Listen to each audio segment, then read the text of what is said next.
पहलगाम आतंकी हमले के बाद जब राफेल जेट पीओके की सीमा में पेट्रोलिंग करता दिखा तो पाकिस्तान की नींद उड़ गई। राफेल लड़ाकू विमानों ने पीओके की रेकी की है। जी हां, पाकिस्तान में राफेल फाइटर जेट की दहशत मची हुई है। ऐसे में ये कयास लगाए जा रहे हैं कि क्या भारत इस बार पीओके लेकर रहेगा। चलिए, ये तो वक्त बताएगा, लेकिन उससे पहले ये जान लेते हैं पीओके क्यों इतना अहम है और भारत के पास इसे वापस लेने के कितने मौके आए जिन्हें कांग्रेस ने नजरअंदाज कर दिया। पीओके की ज्योग्राफी यानी पाकिस्तान अधिकृत कश्मीर, वह इलाका जो जम्मू कश्मीर का हिस्सा था। 1947 में महाराजा हरि सिंह ने जम्मू कश्मीर का 100% हिस्सा भारत में विलय किया था, लेकिन आज भारत के पास सिर्फ 48% जमीन बची है। बाकी के 52% पर पाकिस्तान और चीन का कब्जा है। ये जादू हुआ कैसे, आइए जानते हैं। 1947 में पाकिस्तान समर्थित कबाइलों ने जम्मू कश्मीर पर हमला कर दिया था। उस वक्त जम्मू कश्मीर के राजा हरि सिंह ने भारत से सैन्य मदद मांगी। विलय के बाद भारतीय सेना ने तेजी से पाकिस्तानी हमलावरों को खदेड़ना शुरू किया, लेकिन तभी एक ऐतिहासिक भूल हुई। पंडित नेहरू ने मामला यूएन में ले जाकर युद्ध विराम की घोषणा कर दी। जिस जमीन पर सेना तिरंगा फहराने ही वाली थी, लेकिन वो पाकिस्तान का हो गया, वहीं से बना पीओके और जम्मू कश्मीर का करीब 35% हिस्सा पाकिस्तान के कब्जे में चला गया।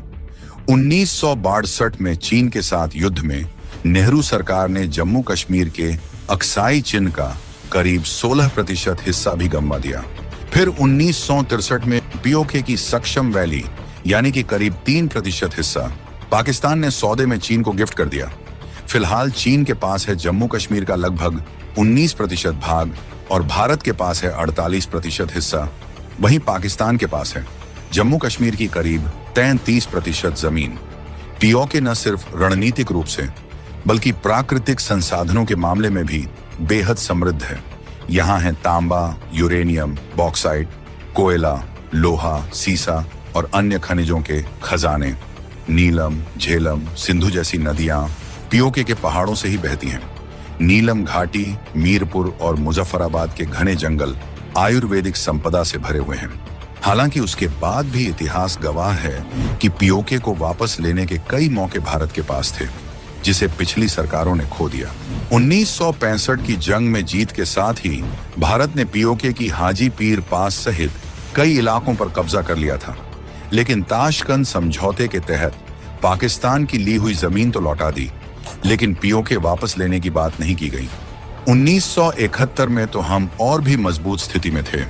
93,000 पाकिस्तानी सैनिक हमारे पास थे, लेकिन इंदिरा गांधी ने उन्हें बिना कोई शर्त वापस कर दिया। पीओके की कोई बात तक नहीं हुई। फिर 1994 में संसद में एक सर्वदलीय प्रस्ताव पारित किया गया, जिसमें 2 बातें साफ कही गईं।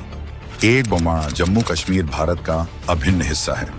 2, पाकिस्तान ने जो हिस्सा जबरन कब्जा किया है उसे तुरंत खाली करना चाहिए। भाजपा ने समर्थन किया, सोचा कांग्रेस इस पर एक्शन लेगी, लेकिन क्या किया? 10 साल तक यूपीए सत्ता में रही और 10 साल तक ये प्रस्ताव धूल खाता रहा। ना कोई योजना, ना कूटनीति, ना कोई अंतर्राष्ट्रीय दबाव। क्यों? क्योंकि कांग्रेस के लिए वोट बैंक की दोस्ती देश की जमीन से बड़ी थी। कैसी सरकार अपने शहीदों की कुर्बानी से सींची जमीन को ऐसे ही छोड़ देती है? 1947 में वो हमसे छीना गया था और हमने चुपचाप चोर को वहां सड़कें बनवाने दी, आतंकी ठिकाने बनवाने दिए। यहां तक कि अब वो चीन को भी हिस्से बांट रहा है। शाक्स गाम घाटी पहले ही दे चुका है। भारत ने कई बार स्पष्ट किया है कि पीओके हमारा था, है और रहेगा। 2019 में जब अनुच्छेद 370 को हटाया गया, तब जम्मू कश्मीर के पुनर्गठन कानून में पीओके को भी भारत के हिस्से के रूप में दर्ज किया गया। रक्षा मंत्री, गृह मंत्री और यहां तक कि प्रधानमंत्री भी पीओके को लेकर अपनी मंशा साफ कर चुके हैं। वक्त आ गया है कि भारत अपने खोए हुए हिस्से को वापस लेने का, क्योंकि जब तक पीओके वापस नहीं आता, तब तक